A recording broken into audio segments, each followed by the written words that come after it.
Alhamdulillah,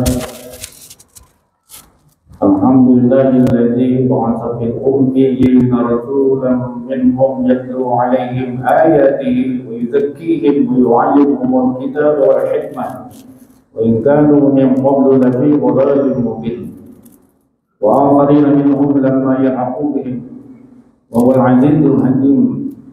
Nahmaduhu wa nasta'inuhu wa nastaghfiruhu wa natubu ilayhi wa na'udzu billahi min shururi anfusina wa min sayyiati a'malina man yahdihillahu fala mudilla lahu wa man yudlil fala hadiya lahu. Asyhadu an la ilaha illallah wahdahu la syarika lahu wa asyhadu anna Muhammadan 'abduhu wa rasuluh. Allahumma shalli ala sayyidina maulana Muhammad wa ala alihi wa sahbihi ajma'in. Amma ba'du. وقال الله تعالى في القرآن الكريم: أعوذ بالله من الشيطان الرجيم. بسم الله الرحمن الرحيم. يا أيها المزمل قم الليل إلا قليلا نصفه أو انقص منه قليلا أو زد عليه ورتل القرآن ترتيلا إنا سنلقي عليك قولا ثقيلا إن ناشئة الليل هي أشد وطئا وأقوم قيلا Inna laka bin nahari sabhan tawil ila akhir ayat. Wa qala Rasulullah sallallahu alaihi wasallam: man qara'a bil ayataini fi akhir surah al-Baqarah fi lailatin kafatahu. Masyarakat muslimin rahimani wa rahimakumullah. Marilah kita bersyukur pada Allah atas limpahan rahmatnya kepada kita, yang mana kita merasakan nikmat. Di antara sekian banyak nikmat adalah nikmat taat. Karena kalau kita sudah merasakan ketaatan itu sebuah kenikmatan, maka ketaatan itu tidak menjadi beban. Buktinya hari ini saudara-saudara kita hadir di sini di Masjid Al-Islah. Kita merasakan kalau tidak hadir sholat Jumat itu ada nikmat yang kurang, ada sesuatu yang hilang. Maka kita awal-awal datang, insya Allah ini merupakan suatu nikmat yang sangat mahal. Bukti bahwa ketaatan itu adalah sebuah nikmat. Manakala kita melihat kita sendiri dan jamaah-jamaah haji atau umrah yang sudah hadir di sana di Makkahul Mukarramah, Madinatul Munawwarah, habis puluhan juta bahkan ratusan juta kalau membawa keluarga. Sepulangnya dari sana, kita setelah berada di sana kita merasakan nikmat taat itu seperti apa. Melihat Ka'bah menangis, salat di Masjidil Haram menangis, salat di Masjid Nabawi menangis, pulangnya pengen lagi ke sana. Itulah bukti bahwa ketaatan itu adalah sebuah kenikmatan. Apabila kita telah menemukan nikmat dalam taat, maka ketaatan itu tidak menjadi beban. Bersyukurlah, banyaklah bersyukur kalau kita sudah merasakan nikmat taat itu. Salawat dan salam pada junjungan kita Nabi Muhammad Rasulullah SAW, juga untuk seluruh keluarga, sahabat dan pengikutnya sampai di akhir zaman kelak. Selanjutnya kami berwasiat untuk pribadi kami dan keluarga serta saudaraku yang hadir di Masjid Al-Islah yang mudah-mudahan selalu diberkahi Allah. Marilah kita bertakwa kepada Allah. Hendaklah setiap diri kita memperhatikan bekal-bekal apa yang akan kita bawa untuk berjumpa dengan Allah kelak. Bertakwalah kepada Allah, sesungguhnya Allah Maha mengetahui seluruh detil amal perbuatan yang kita lakukan di atas permukaan bumi. Masyarakat muslimin rahimani wa rahimakumullah. Hari ini kita masuki pertengahan bulan Sya'ban. 15 hari ke depan insyaallah kita ketemu dengan bulan Ramadan. Secara khusus di bulan Ramadan ini Rasulullah memperbanyak ibadah puasa. Maka barangkali kita niatkan di hati kita berupaya untuk melaksanakan ibadah puasa, mencontoh Rasulullah SAW. Dan juga hikmahnya adalah merupakan media untuk melatih jiwa kita, melatih tubuh kita agar tidak terlalu terbebani saat ibadah puasa di bulan Ramadan. Karena kita sudah terlatih, tubuh sudah terlatih selama lebih kurang 1 bulan atau masih ada sisa waktu ke depan. Jadi kita ambil peluangnya 15 hari atau 10 hari atau 3 hari kita melatih tubuh kita, dan itu sunnah. Berita ini banyak muncul di hadis-hadis yang sahih. Yang kedua, persiapan kita adalah banyak melakukan sholat malam di bulan Sya'ban ini. Memang tidak ada perintah khusus agar kita melakukannya di bulan Sya'ban. Sebenarnya perintah sholat malam itu berada di seluruh bulan, di setiap malam. Ya ayyuhal muzammil qumil laila illa qalila, itu surah Al-Muzammil, surah ke-73 sampai ayat 9 itu adalah perintah untuk melakukan salat malam. Jadi berlaku untuk sepanjang malam, di setiap malam, setiap bulan, dan sampai setahun. Namun barangkali kita banyak kesibukan di bulan-bulan lain, maka langkah baiknya ini kita laksanakan. Kita tidak lanjut ke perintah Allah ini, kita laksanakan perintah Allah dalam surah Al-Muzammil ini di bulan Sya'ban. Ada hubungannya dengan bulan Ramadan, karena bulan Ramadan itu adalah nanti ada salat tarawih, salat malam, salat tarawih. Jadi kita gunakan momentum bulan Sya'ban itu untuk melatih sendi-sendi, otot-otot kaki kita yang perlu berdiri, untuk melatihnya berdiri dan rukuk, sujud dan sebagainya, agar nanti tidak terlalu kecapean karena sudah terbiasa berlatih sholat malamnya di bulan Sya'ban ini. Masyaallah muslimin rahimanirrahimakumullah. Yang berikutnya, ada baiknya juga kita memperbanyak istighfar di bulan Sya'ban ini. Karena kalau kita lihat tentang dosa ini, syarat untuk masuk ke surganya Allah itu harus tidak punya dosa. Satu saja dosa tidak boleh menempati surganya Allah Subhanahu wa taala. Satu saja dosa. Ada kisahnya di dalam Al-Qur'an, surah Al-Baqarah ayat 35-36 tentang Nabi Adam. Wa qulna ya Adam uskun anta wa zawjuka jannah wa kula minha ragadan haitsu syi'tuma wa la taqraba hadhihi asy-syajarah fa takuna min adh-dhalimin. Wa azallahuma asy-syaitanu anha fa akhrajahuma mimma kana fihi wa qulna bitu ba'dukum li ba'din aduwwun wa lakum fil ardi mustaqarrun wa mata'un ila hin. Allah berkata kepada Nabi Adam, wahai Adam, diamlah kamu dalam surga. Oleh Adam uskun anta wa zawjukal jannah, dan istrimu makanlah dari buah-buahan yang kamu senangi dalam surga itu, ambil saja. Kecuali satu yang tak boleh, wala taqrabu hadhihi syajarah.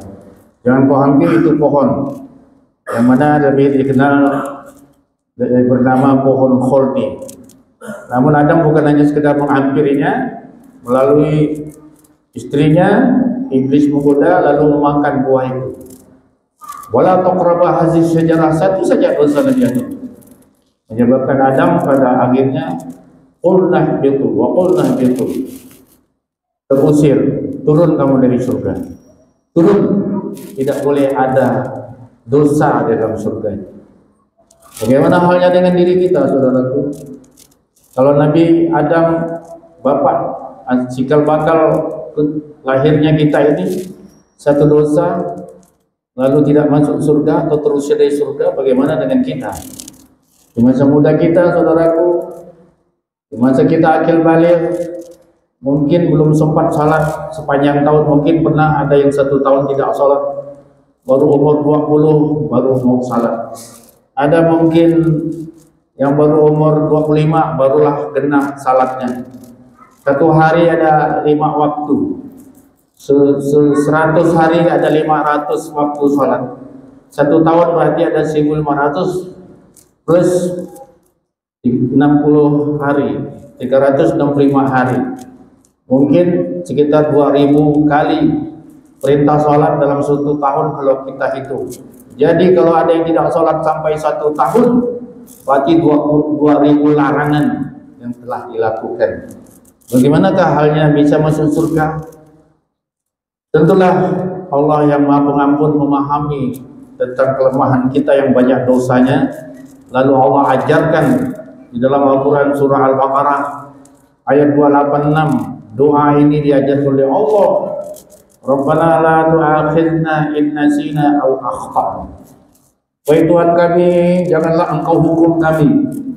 Jangan hukum ini artinya janganlah sampai kita tidak masuk surga gitu. Ya Allah yang ajarkan doa ini nih. doa yang benar-benar kasih sayang dan cinta Allah yang membuat kita ini manja dengan doa ini. Rabbana la tu'akhidna in nasina aw akhtana.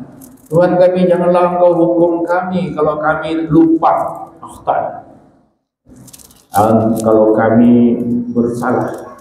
Rabbana la tu'akhidna in nasina aw akhtana. Jangan Kau hukum kami kalau kami lupa atau kami bersalah. Ini bagus dibaca kata Rasulullah. Barang siapa yang baca ini sesuai dengan hadis yang dibacakan di awal tadi, barang siapa yang baca 2 ayat surah Baqarah ini di malam hari, maka mencukupi. Kami memahami mencukupi ini artinya dikabulkan oleh Allah Subhanahu wa Ta'ala. Kemudian di akhir doa ini juga sebenarnya panjang, judulnya bisa dalam satu khutbah bernama 8 doa dalam satu ayat. Rabbana wala tahmil alaina isran kama hamaltu ala allazina min qablina. Ya Tuhan kami, jangan Kau pikulkan kami beban yang pernah dipikulkan kepada orang-orang sebelum kami. Siapa mereka? Di antaranya Bani Israel. Bani Israel itu pernah dipikulkan beban kepada mereka untuk mentaati hari Sabtu, hari Sabat. Bahwa di hari Sabtu itu tidak boleh mencari rezeki. Mulai dari malam Sabtu sampai Sabtu sore tidak boleh mencari rezeki. Tak sanggup mereka melaksanakan perintah atau beban ini. Allah memuji mereka dengan datangnya ikan-ikan di tepi pantai pada malam Sabtunya. Akhirnya mereka tergoda untuk apa? Untuk menjaring ikan itu. Setelah jaring ikan itu di malam hari, sore harinya mereka mengangkat ikan itu. Dan Allah tidak suka dengan tabiat yang macam begini. Lalu Allah menetapkan pada mereka untuk menjadi monyet yang hina. Dalam surah Al-Baqarah dikisahkan seperti itu.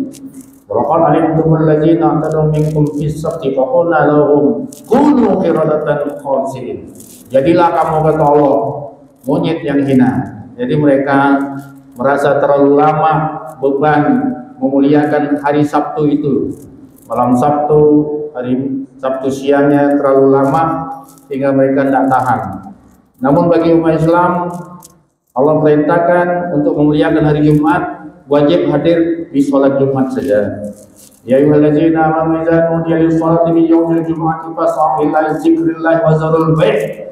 Wahai orang beriman, apabila diseru ini berarti ada suara azan. Untuk hadir di hari Jumat, maka segeralah pergi, tinggalkanlah jual beli. Fa idza qudiyatish sholatu fantashiru fil ardh. Habis salat bertebaranlah di muka bumi. Artinya zalikum khairul lakum.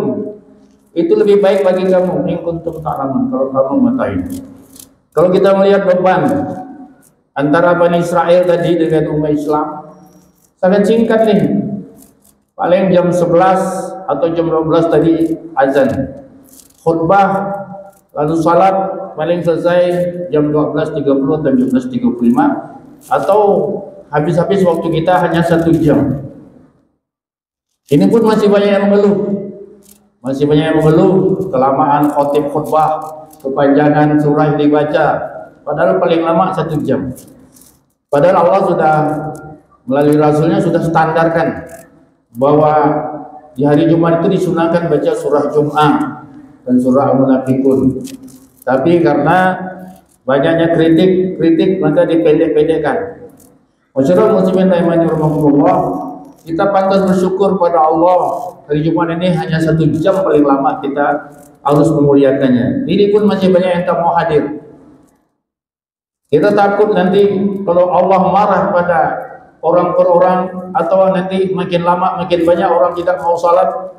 Nauzubillah, jangan sampai terjadi seperti Bani Israel, tidak mau memuliakan hari Sabtu lalu dijadikan monyet.